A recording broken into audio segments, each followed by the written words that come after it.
दादा बोल. राष्ट्रवादी काँग्रेस पक्षाचा स्ट्राईक रेट हा महाराष्ट्रात प्रादेशिक पक्ष म्हणून एक नंबरला राहिलेला आहे. 41 जागांवर दणदणीत विजय मिळवल्यानंतर आदरणीय अजितदादा आणि राष्ट्रवादी काँग्रेस पक्ष यांचा कॉन्फिडन्स अर्थातच चांगल्या पद्धतीचा वाढलेला आहे. काल आपण बघितलं असेल, दिल्लीमध्ये ज्यावेळेस पहिली बैठक तटकरे साहेबांकडे झाली, त्यावेळेस स्वतः देवेंद्रजी फडणवीस आणि अजितदादा, प्रफुल्लभाई हे सर्व उपस्थित होते. त्यानंतर आम्ही सुरुवातीलाच राष्ट्रवादी काँग्रेस पक्षाच्या वतीनं भारतीय जनता पार्टीला देवेंद्रजी फडणवीस मुख्यमंत्री व्हावेत म्हणून पाठिंबा दिलेला आहे. त्यामुळे पाठिंब्याचा विषय त्याच वेळेस दादांनी संपवला होता. सर्व पक्ष देवेंद्र फडणवीसांच्या बाबतीत अत्यंत आग्रही आहेत.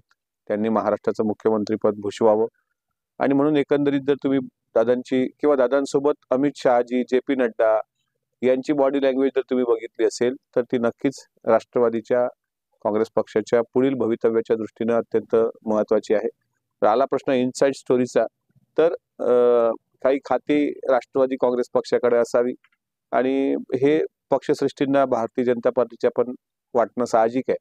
त्यामध्ये अर्थ खातं असेल, महिला बाल विकास खातं असेल, सहकार खातं असेल, कृषी खातं असेल, असे महत्वाची खाती 8 ते 10 खाती राष्ट्रवादीकडे असावी असा सुद्धा आमचा प्रयत्न आहे. आणि नक्कीच भारतीय जनता पार्टीचे वरिष्ठ नेते त्याबद्दल सकारात्मक आहेत आणि मला विश्वास आहे 5 तारखेला माझ्या माहितीप्रमाणे शपथविधी सोहळा आझाद मैदानाला पार पडतोय आणि त्यावेळेस आदरणीय अजितदादा महाराष्ट्राचे उपमुख्यमंत्री म्हणून शपथ घेतील आणि निश्चितच आमच्या सर्व कार्यकर्त्यांसाठी ही फार मोठी बाब आहे.